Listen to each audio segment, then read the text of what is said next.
ಇತಿಹಾಸ ಐತಿ. ಶ್ರೀಶೈಲ ಪೀಠ ದರ್ಶನ ಗ್ರೇಡ್ ನೋಡ್ರಿ. ಶ್ರೀಶೈಲಕ್ಕೆ ಯಾರು ನಡ್ಕೋತಾರ ಅಂತಂದ್ರ ಒಂದೇ ಸಮುದಾಯದವರು ಅಲ್ಲ. ಶ್ರೀಶೈಲ 16ನೇ ಶತಮಾನದಿಂದ ಸಹಿತ ನಡ್ಕೊಳ್ಳೋರು ಯಾರಂದ್ರೆ ಹಂಡೆ ವಜೀರ್ ಸಮಾಜದವರು. ಶ್ರೀಶೈಲ ಪೀಠಕ್ಕೆ ಪರಮ ಭಕ್ತರು ಹಂಡೆ ವಜೀರ್ ಸಮುದಾಯದವರು. ಹೇಗೆ ರೆಡ್ಡಿ ಜನಾಂಗದವರು ಶ್ರೀಶೈಲ ಪೀಠಕ್ಕೆ ಪರಮ ಭಕ್ತರು, ಅದೇ ರೀತಿ ಹಂಡೆ ವಜೀರ್ ಸಮಾಜದವರು ಶ್ರೀಶೈಲ ಪೀಠಕ್ಕೆ ಪರಮ ಭಕ್ತರು. ನೋಡ್ರಿ, ಈಗ ಕೆಲವೊಂದು ಹಿಂದ 30-40 ವರ್ಷಗಳ ಹಿಂದೆ ಏನೈತಿ ನಮ್ಗಷ್ಟು ಇದೆ ಇತಿಹಾಸದ ಮಾಹಿತಿ ಇದ್ದಿಲ್ಲ. ಈಗ ಅಚ್ಚುಕಟ್ಟಾಗೈತಿ. ಹಂಡೆ ವಜೀರ್ ಅರಸರ ಆಸ್ಥಾನದಲ್ಲಿ ವಿವಿಧ ಜನಾಂಗದವರು ಹುದ್ದೆ ಕೆಲಸಗಳನ್ನು ನಿಭಾಯಿಸ್ಯಾರ. ಯಾರು ನಿಭಾಯಿಸ್ಯಾರ? ಹಂಡೆ ರಾವುತರು, ಹಂಡೆ ಜೋಯಿಸರು, ಹಂಡೆ ಕುರುಬರು, ಹಂಡೆ ಮುಸ್ಲಿಮರು, ಹಂಡೆ ವಾಲ್ಮೀಕಿಗಳು, ಇವರೆಲ್ಲ ಜಾತಿ ಜನಾಂಗ ಹೆಂಗೆ ಬಂದು ಅಂತಂದ್ರ ಇವೆಲ್ಲ ಹಂಡೆ ವಜೀರ್ ಅರಸು ಮನೆತನದ ಅವರ ಮೇಲಿನ ಅಭಿಮಾನ ಗೌರವ ಪೂರ್ವಕವಾಗಿ ತಮ್ಮ ಜಾತಿಯ ಹಿಂದುಗಡೆ ಏನೈತಿ ಹಂಡೆ ಅಂತ ಹಚ್ಕೋತ ಬಂದಾರ ಅವರು.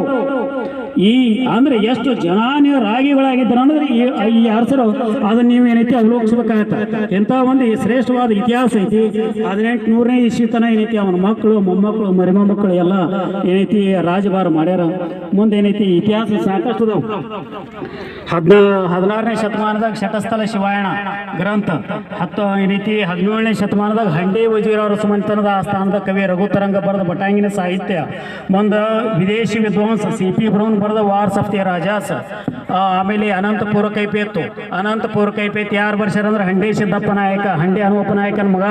ಅವ ಏನೈತಿ ಆ ಸ್ಥಾನದ ಅಧಿಕಾರಿಗಳು ಹಿರಿಯ ರೈತರನ್ನು ಕುಳ್ಳರಿಸಿ ತಮ್ಮೆಲ್ಲ ಏನೈತಿ ಎಲ್ಲ ಅವ್ರ ಮನೆತನದ ಚರಿತೆಯನ್ನು ಬರ್ಸ್ತಾನ. ಮುಂದೆ ಹಂಡೆ ರಾಣಿ ಚೆನ್ನಮ್ಮ, ಆಮೇಲೆ ಬಳ್ಳಾರಿಯನ್ನು ಆಳಿದಕ್ಕೆ ಹಂಡೆ ರಾಣಿ ನೀಲಮ್ಮ. ಬಳ್ಳಾರಿ ಇತಿಹಾಸದಾಗ ಪ್ರಪ್ರಥಮವಾಗಿ ಆಳ್ವಿಕೆ ಮಾಡಿದಕ್ಕೆ ಯಾರಂತಂದ್ರೆ ಹಂಡೆ ವಜೀರ್ ಮನೆತನದ ಮಹಿಳಾ ರಾಣಿ ಹಂಡೆ ನೀಲಮ್ಮ. ಎಂಥ ಒಂದು ಶ್ರೇಷ್ಠ ಒಂದು ಇತಿಹಾಸ ನಮ್ದೈತಿ. ಸೊ ಹಿಂಗಾಗಿ ಮಾತಾಡ್ಲಕ್ಕ ಹತ್ರ ಭಾಳ ಬೇಕಾಗುತ್ತೆ, ಯಾಕಂದ್ರೆ ಭಾಳ ಸಮಯ ಬೇಕಾಗುತ್ತೆ. ಇನ್ನೂ ಏನೈತಿ ಸಮಾಜದ ಹಿರಿಯರು ಏನೈತಿ ಮಾತನಾಡೋರ್ದಾರ. ಸೊ ಹಿಂಗಾಗಿ ಈ ಒಂದು ಅಚ್ಚುಕಟ್ಟಾಗಿ ಈ ಒಂದು ಕಾರ್ಯಕ್ರಮ, ಈ ಒಂದು ಇತಿಹಾಸ ಪುರುಷ ರಾಜ ಹಂಡೆ ಹನುಮಪ್ಪ ನಾಯಕ. ಬಾಲದ ಇರಲಿ ಅಥವಾ ಬಲದ ಇರಲಿ ಅದೇನು ಪ್ರಶ್ನೆ ಬೇಡ. ರಾಜ ಹಂಡೆ ಹನುಮಪ್ಪ ನಾಯಕ. ಹಂಡೆ ವಜೀರ್ ಜನಾಂಗಕ್ಕೆ ತಿಲಕವನ್ನೇ ಯಾರು ಇಟ್ರ ಅಂತಂದ್ರೆ ಹನುಮಪ್ಪ ನಾಯಕ. ಒಂದ್ಸಲ ಹೇಳ್ರಿ, ಹನುಮಪ್ಪ ನಾಯಕ ಮಹಾರಾಜ್ ಕಿ, ಹನುಮಪ್ಪ ನಾಯಕ ಮಹಾರಾಜ್ ಕಿ, ಹನುಮಪ್ಪ ನಾಯಕ ಮಹಾರಾಜ್ ಕಿ.